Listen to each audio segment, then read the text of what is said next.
All right, friends. So I was like super duper wrong about when I could come back to school. So tomorrow's the day. And we're going to have a test. And I'm okay with that because we also have this practice test. And this practice test is suspiciously like the real test. So I want you to go through it with friends today. I want you to think through like what parts you need help with and then watch those parts of this video. If you need help with all of it, then watch all the video. Okay, so when it asks you what quadrant it's in, it's simply asking you to think, is it up here, over here, and so on. And that's totally going to be based on plus, minus, where you land, and all of that good stuff. So these are tricky because they are more than once around the circle and negative in these two cases. So here, think about what I've said in the previous video. If you're dealing with 4s on the bottom, this end of the circle, if you can call it an end, would be 4 over 4 because that would reduce to just pi, which is what it is. And then all the way around has to be 2 pi. So I would need an 8 over 4 to make that into 2. So you can do this a couple of ways, physically or mathematically. Physically, you would go, okay, I'm going negative, so that's me this direction. So that's going to be 8 out of my 15. So I still have, if you think, okay, at 15, and I'm not worried about the negatives, I'm just trying to figure out how much is left. If I've gone around once and used up 8, then I have 7 pi fourths more to go in that same direction. Well, 7 pi fourths is on our real circle. It is right here. Oops, sorry. So this one is telling you that now if you're going in a regular direction, you have to go all the way to the third quadrant. Like in this case, you would go to here. That's how far 7 pi fourths is. But since you're going in the opposite direction, because it was negative, you would have to go the same distance, but still go in that direction you were moving. So here, that was 8. Then if I keep going, this would be 1, 2, 3, 4, 5, 6, 7 more. And so you can do that to figure out where you are. And that is putting you up in this corner right here. And so this is the spot, and that is in quadrant 1.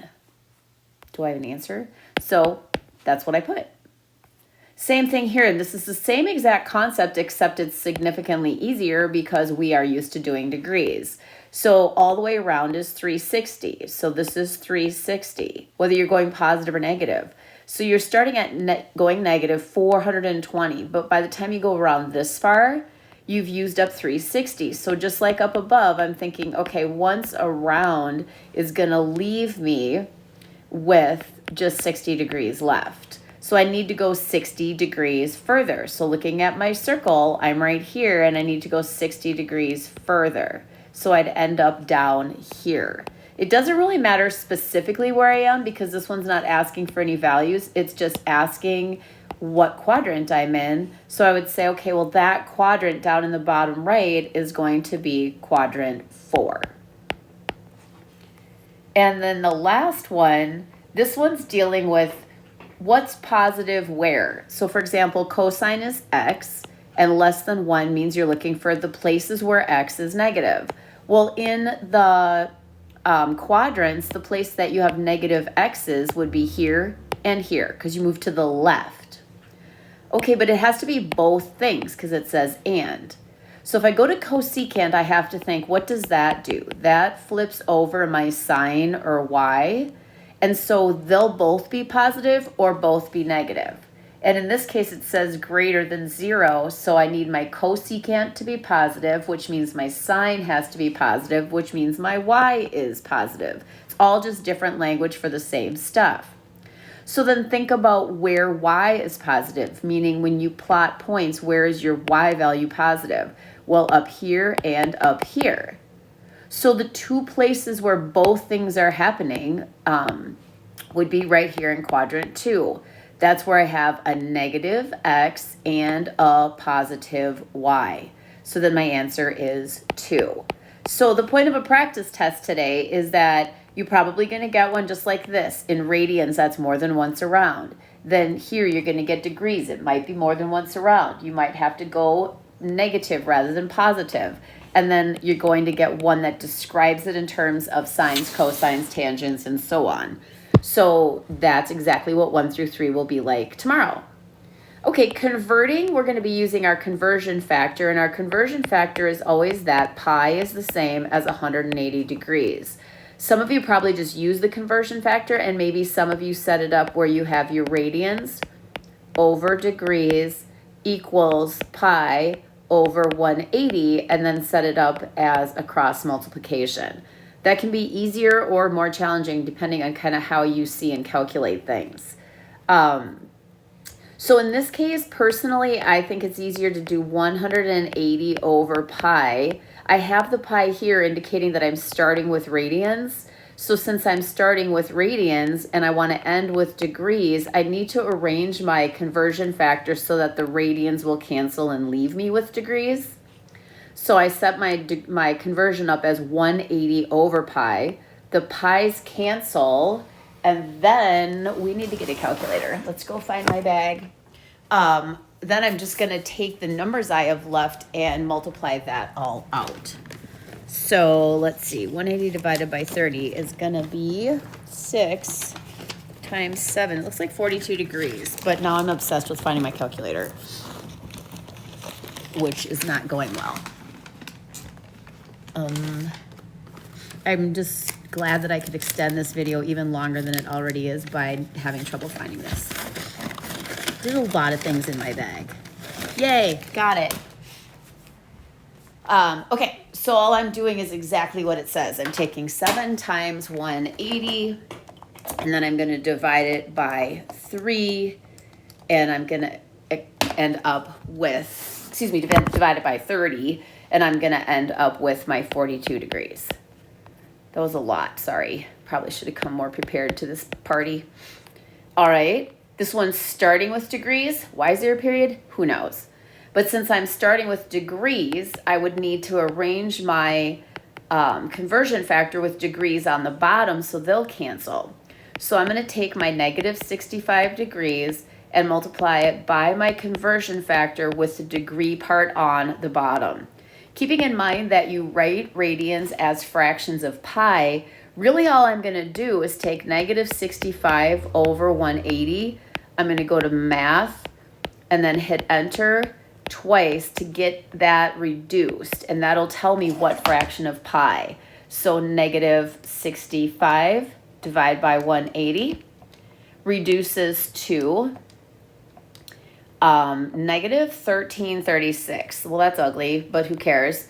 So negative 13 pi over 36. So you'll always write your answer as a fraction of pi when you're getting radians. So if converting is something you're having trouble with, then revisit the notes or the video or the worksheet from that. Okay, here's where you use the unit circle to find exact values. That means you're going to go to the right spot and then find the right thing. So we practiced this a lot last week, and so hopefully you're feeling confident. Think through it. Change it into something you understand. This is telling you where you're going to go, and then this is telling you what you're supposed to find. Well, it's a secant.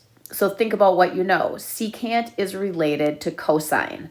So I have to flip the cosine. Well, what's the cosine? Cosine is x. So I'm going to go to this location of 3 pi fourths. I'm going to find the x, and then I'm going to flip it over. So I use my filled in unit circle. I find 3 pi fourths. It's right here. I keep having the eraser on, sorry. It's right here. These are my coordinates. Since it's a middle mark, I'm not surprised to find just root 2's over 2. It's asking me for the x, but I have to flip it over. So if the x is negative root 2 over 2, my secant's going to flip that over, and I'm going to have a 2 over negative root 2. And it doesn't really matter where the negative is. But I need to make sure this gets rationalized. So I'm getting rid of that root 2 on the bottom. So I still have a negative sign. I have on the top 2 root 2 because since one is outside the radical and one is inside, they don't really intermingle. But on the bottom, this one would become a regular 2. because the square root of 2 times the square root of 2 is the square root of 4, but the square root of 4 is a regular old 2. Now these are both outies, meaning on the outside of the radicals, so they can interact. So 2 over 2 cancels, and after all of that, I get a negative root 2. So sometimes these are easy and sometimes they're challenging depending on what they ask for. And in this case, they asked for the x flipped over, so I had to do a little bit of thinking. Well, what's the next one asking for? Cotangent. Okay, so that's going to be either you can do it as the x over the y, or if you have your tangents, you can just flip over whatever they have for tangent. Either way. But first you have to figure out where you're going. So 3 pi halves, except in the negative direction. If you find 3 pi halves in a positive direction, it's down here at the bottom. So you would have started here, gone past 1 quadrant, 2 quadrants, and stopped at the third. So you're going to do the same thing, except in the opposite direction. So you would go 1 quadrant, 2 quadrants, stop at the third. So instead of being at the bottom of the circle, you're actually going to be at the top of the circle. So here's our location. Now let's figure out what we're supposed to find once we get there. We are supposed to either do x over y, because keep in mind that tangent is y over x and cotangent flips that over. So if I go up here and I see my x is 0 and my y is 1, if I put my x over my y, that's fine. 0 divided by a number is just 0. If I had to do the tangent here, I'd have to take my y over my x, and that's actually undefined because you can't divide by 0. But when you flip it over for cotangent and it's 0 over 1, then your answer is just 0. This one's going to actually be easier. Cosine is straight up looking for the x coordinate. You just have to get to this spot. So once again, I have a lot of negatives on the practice because they're harder than the positives, and it's better to practice challenging things and then have other questions be easier than practice easy questions and have the test questions be hard. So figure out where a positive 120 is. You would start here, because we always start here, and you would go to this. You can see that this is marked as 120, this first spot after 90. So you have to go the same distance the other direction. So I would start here and I would go to the first spot after 90. So I'd actually be right here. So I've located the spot they want me to get to. Now I just have to figure out, now that this is the spot I'm supposed to be in, what do you guys want to see? You need the x? Okay. Then I just look at my coordinate pair and say the x coordinate is negative 1/2. I'm not flipping it over. I'm not doing anything. Cosine is straight up asking for the x. And so I end up with negative 1/2. So that's just finding the right place and then giving the right value. So in number 9, it says find all 6 trig functions in simplified radical form. Draw your triangle and show the work. Okay, so I actually don't need my unit circle anymore. So let's see if I can get rid of that. I don't know how, to be totally honest, because I'm not that smart when it comes to... Ooh, maybe I am. All right, so let's do number 9. This is from a while ago, so dig out your big brain. This is telling me what quadrant. Pi halves, and actually that's not right. Pi halves and 3 pi halves is half the circle. It should be, let me think. It's going to have to be between pi, sorry about that, and 3 pi halves, because that will put me down here. And the reason I knew that is it told me the sign was negative, and keep in mind sign is y, and you have a positive y here and a positive y here. So that was just a typo and was meant to be from pi to 3 pi halves, because down here I'll have a negative y. Sorry about that. So draw a triangle into quadrant 3.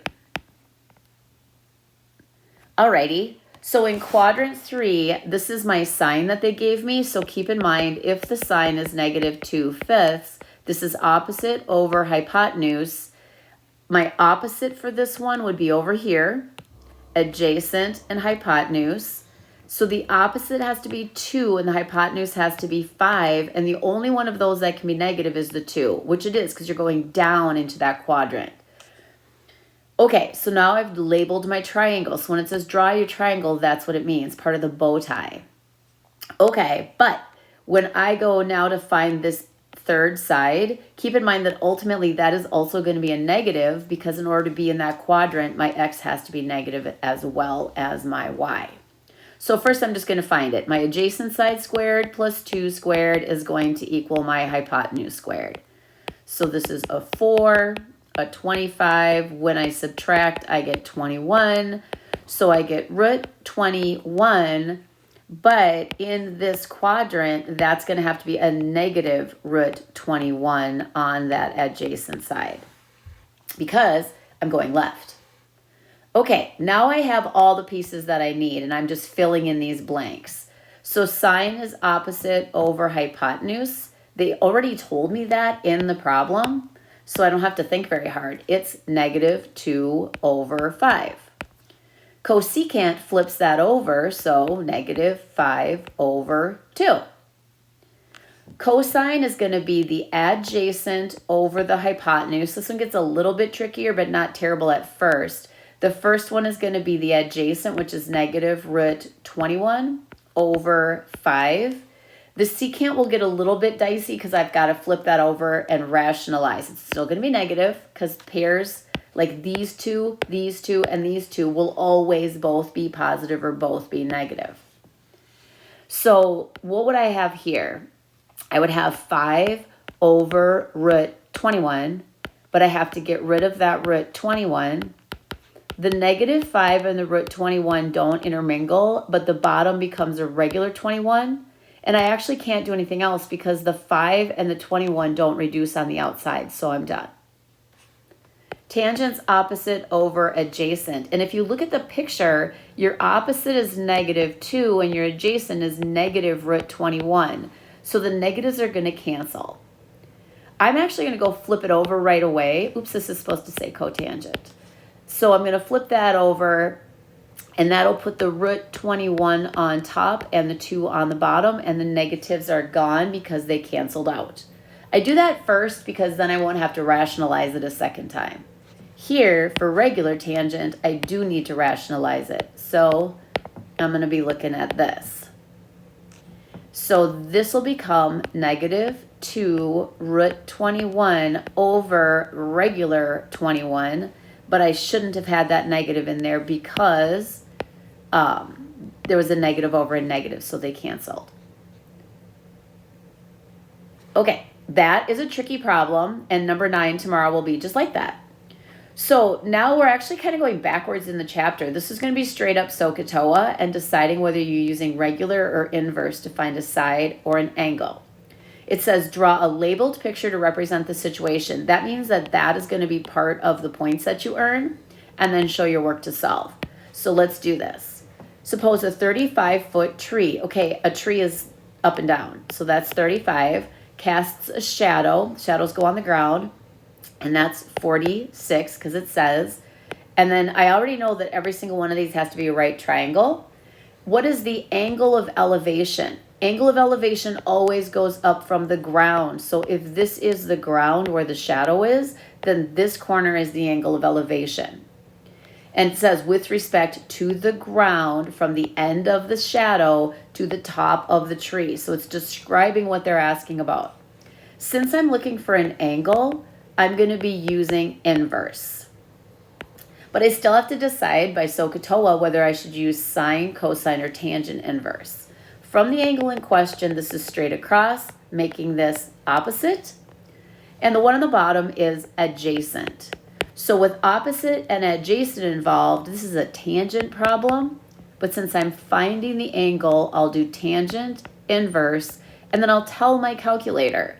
The opposite is 35 over the adjacent, which is 46, and it will straight up tell me my angle. This is where you got to make sure that you are in degree mode to get the answer in degrees.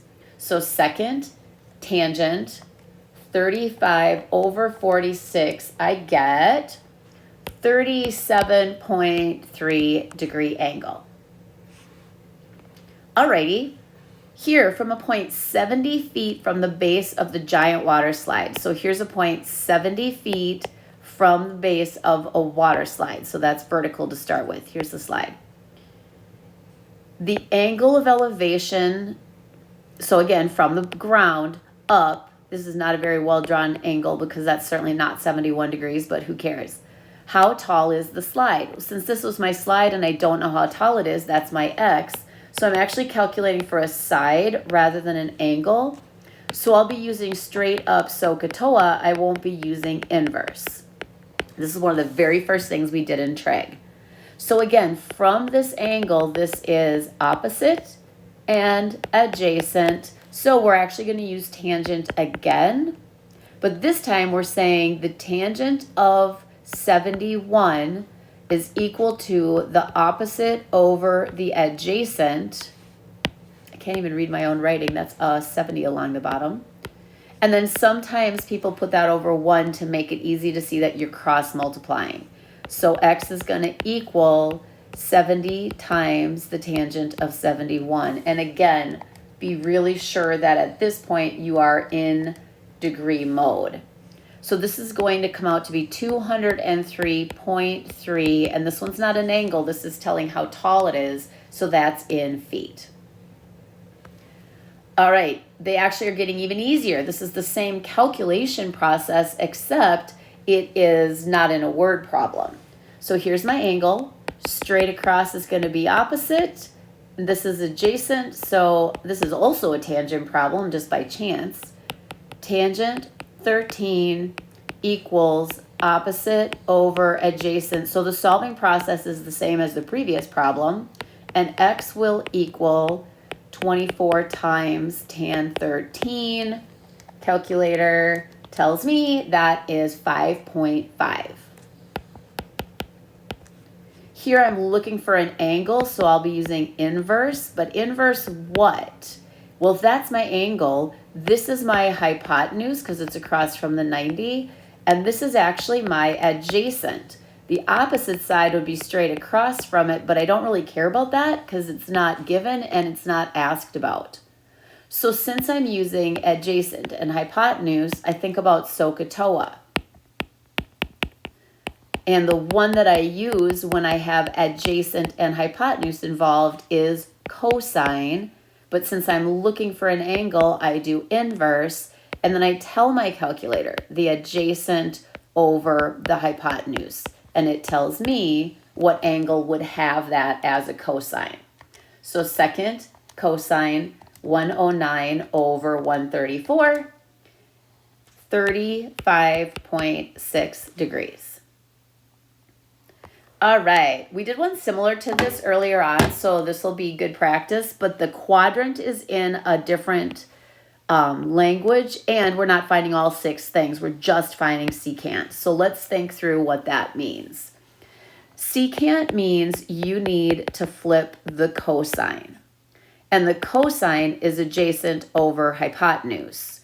So the secant that we're looking for will be whatever our hypotenuse is over our adjacent. Well, we have to find all of that. This is helping us figure out the quadrants. What quadrant has a tangent that's less than 0, so negative? Well, the 2 quadrants that have negative tangents are here and here. So then we go one more step and say, because it says and, we also need the sign to be negative. Sign is y. Where is y negative? Well, here and here. So the quadrant where both things are true is right over here in quadrant 4.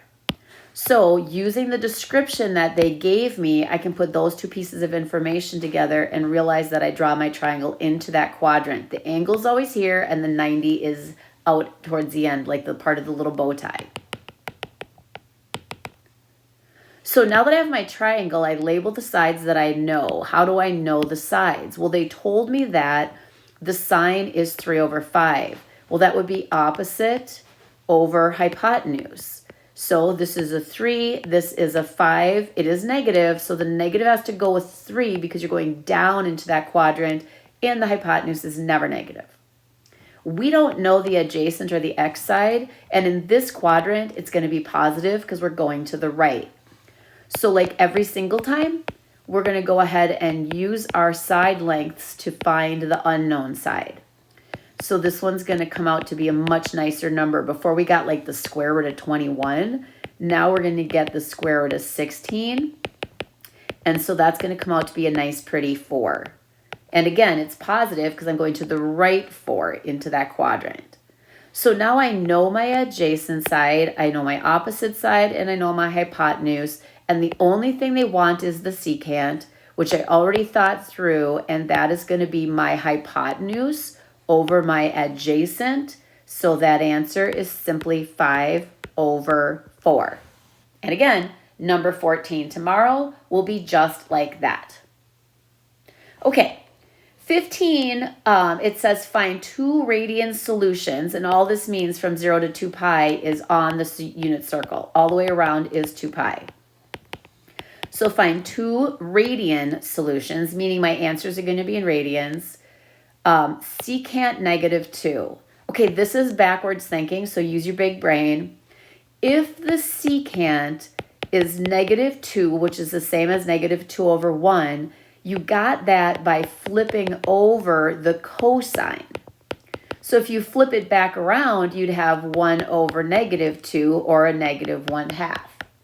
So really what this is telling us is to look on the circle and see where is the cosine equal to -1/2, keeping in mind that the cosine is x.